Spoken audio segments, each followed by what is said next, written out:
Hello everybody. So before I even start with problems in DC circuits, I wanted to kind of give a little summary of some of the basics that we have learned in class, just to kind of give a little reminder before we start solving any problems. So over here we have like the circuit components. So in the first one, we have resistors. So resistors are basically energy absorbing components, and they have a resistance value R. So I is equal to VR. So this is basically the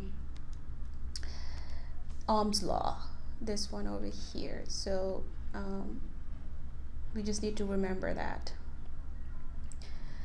Okay, so inductors, on the other hand, they are energy storage components, and they have an inductance value L, which is measured in henries. So this is an inductor over here. So resistors are energy absorbing components, and inductors are energy storage components. And capacitors also are energy storage components, and they have a capacitance value which is measured in farads. So that's what we have here. So I is equal to C dV dt. That's the current going in here. So these are our essential circuit components: resistors, inductors, and capacitors. All right, moving on. We have KVL and KCL. So KVL,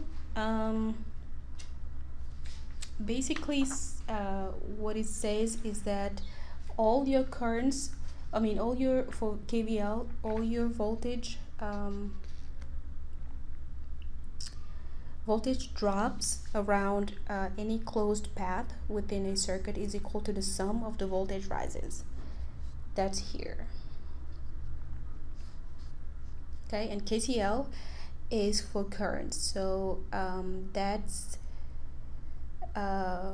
basically states that KCL states that as much current flows out of a node, out of a connection, as flows into it. So the sum of current going in is equal to the current going out. So we are going to solve problems where we are actually going to apply these laws, KVL and KCL. So that's something also to remember, which is a basic thing to remember.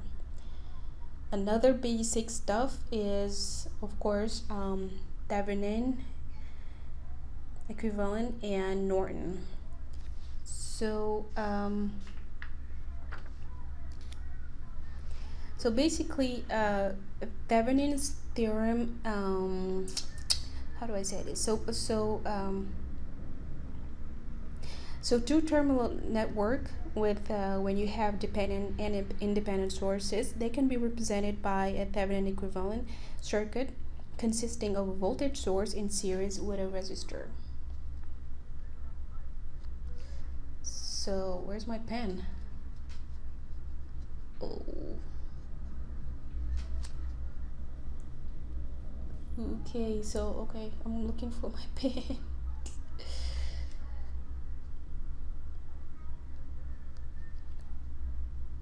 Oh, there you go. Okay, all right. It's kind of small.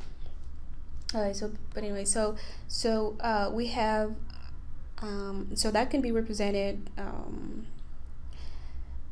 the Thevenin equivalent circuit consisting of a voltage source in series with a resistor. So the R equivalent is the resistance across terminals A, B. So across this particular terminal AB, looking in, with all independent sources when they're all set to 0. But we're going to do some examples. It's kind of hard to kind of explain without example, but we are going to do some examples with, Davines, where we apply this particular theorem.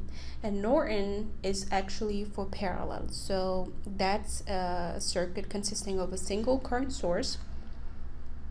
For Thevenin we have a voltage source, and for Norton we have a current source in parallel with a resistor over here.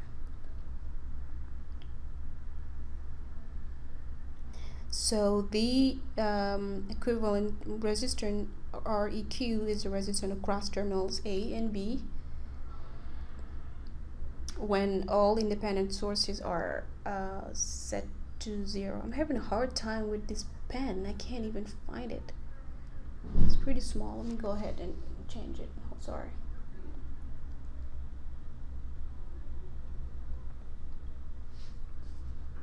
Okay, I think it's better. Alright, so yeah.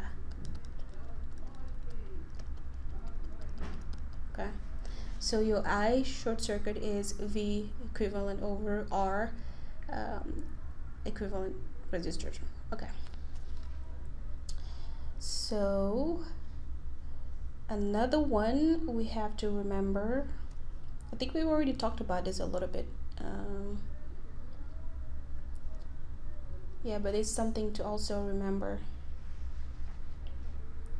So for resistance, we have an impedance R, current I is equal to V over R, and then your power is I squared R, which is also equal to V squared R. But that we already know that. But for inductors, for instance,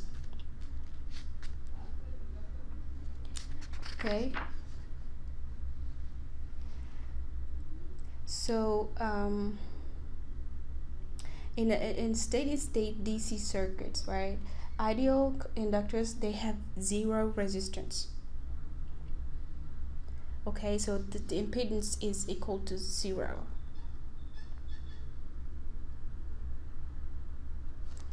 Okay, so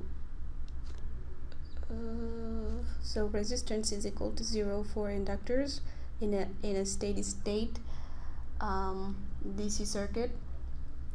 So the inductor actually acts like a short circuit. So unless the current is varying with time, there is no voltage across the inductor, and so you have your current is infinity, and you don't have any power which is dissipated. So for capacitors, in a steady state DC circuit, ideal capacitors, they have infinite resistance.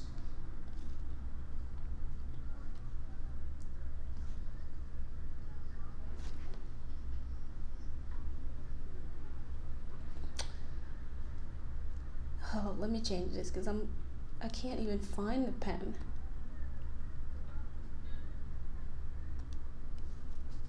If I make it big, I'll find it. Sorry about that. Still small. Ooh, what's wrong with this?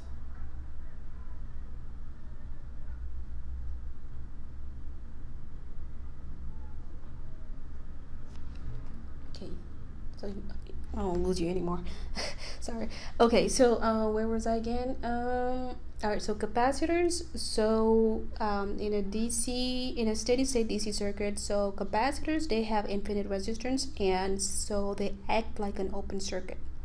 So unless the voltage is varying with time, there's no current flowing once a capacitor becomes charged. So that's why the current is equal to 0 and your impedance is infinity. So this, for inductors and capacitors, sometimes we are given like a circuit when we have a capacitor. We can basically kind of eliminate that part and assume that that part is an open circuit, because sometimes I've seen problems where you have lots of resistors and then you have a capacitor in there, and I'm like, how do I solve this with all this? How do I find the equivalent resistance? But I just remember that a capacitor acts like an open circuit in a steady state DC circuit, so I just go ahead and just wipe that part out and just limit myself with whatever I have left after I put that in open circuit.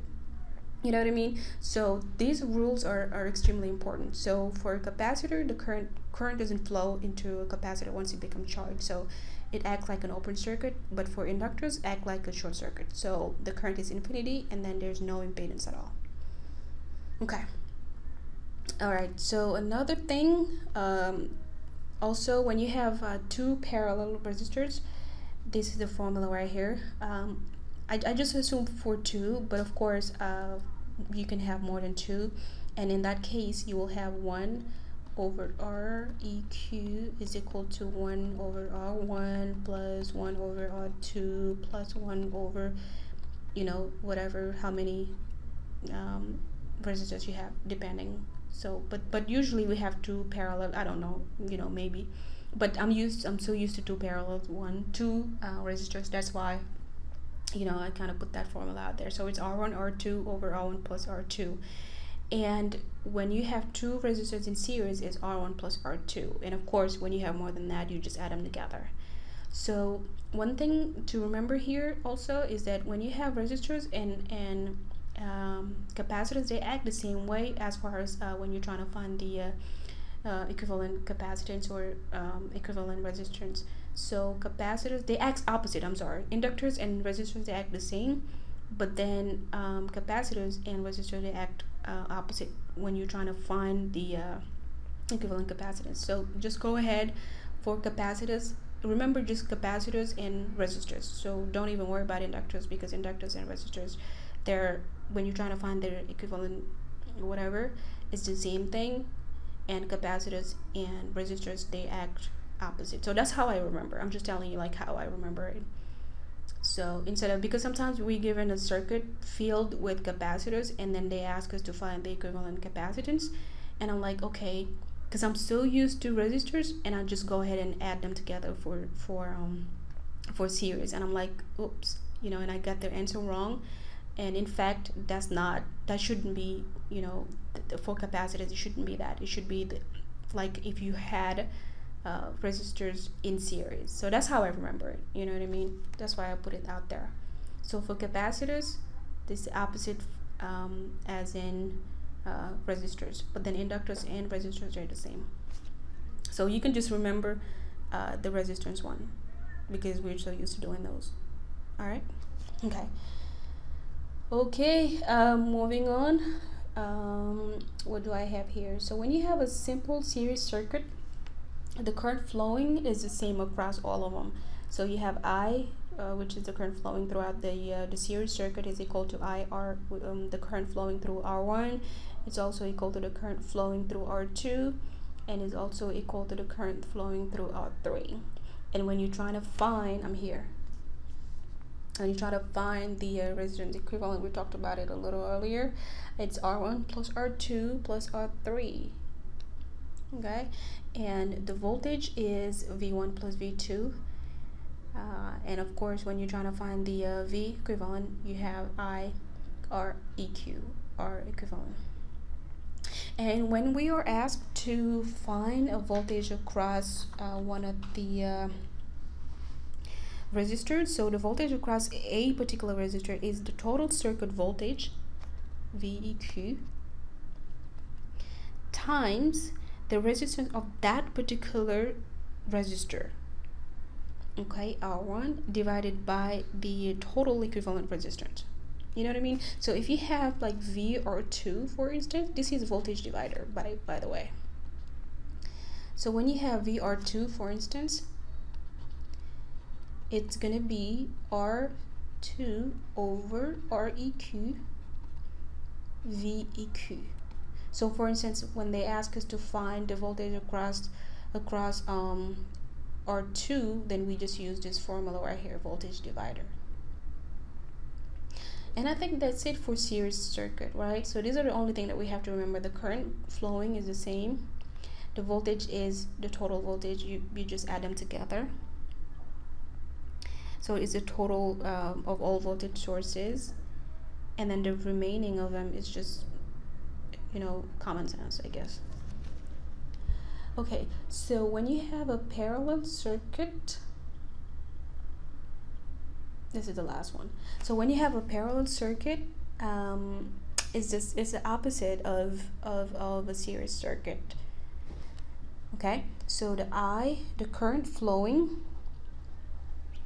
the total current is the sum of all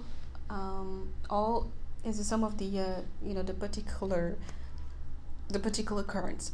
So I is equal to I1 plus I2 plus I3. But the voltage are the same. The voltages are the same. Remember, for series, the current were the same. here in parallel the voltages are the same. So the voltage drop is the same across all the legs.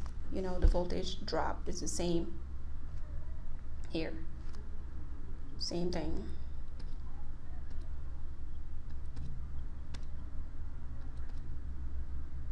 Okay. What else do we have? Of course, when we're trying to find the resistance, the equivalent resistance, we just do the normal way of finding it, which is R1 over R1 plus 1 over R2 plus 1 over R3. And when we are trying to find a particular current, we just use the current divider. So in a parallel circuit, the current through a resistor is the total circuit current times the total circuit resistance divided by the resistor's resistance. Okay, so I2, for instance, would be, if we were trying to find I2, the current going through R2, that would be Req over R2 times I. That's the total current. So this is a current divider. And I think that's for some of the basics rules. So if we remember this, if we have this in our mind when doing problems, I think we should be okay. All right, so these are the things that I kind of put together. And of course, I mean, there's like other like superposition theorem, or maybe like mesh and all that stuff. But those, we will just do problems. It's kind of hard to explain without problems. But these are the things that we just need to remember when solving in this DC circuit. And if we know these, it should be really, really straightforward. So simple parallels, simple series, all right, capacitors, inductors, resistors, Thevenin, Norton, KVL, KCL, and what else? Yeah, that's it, the circuit components. Alright, so next video I'm gonna start solving problems, and I have a lot of them. Alright, so see you next time. Thank you.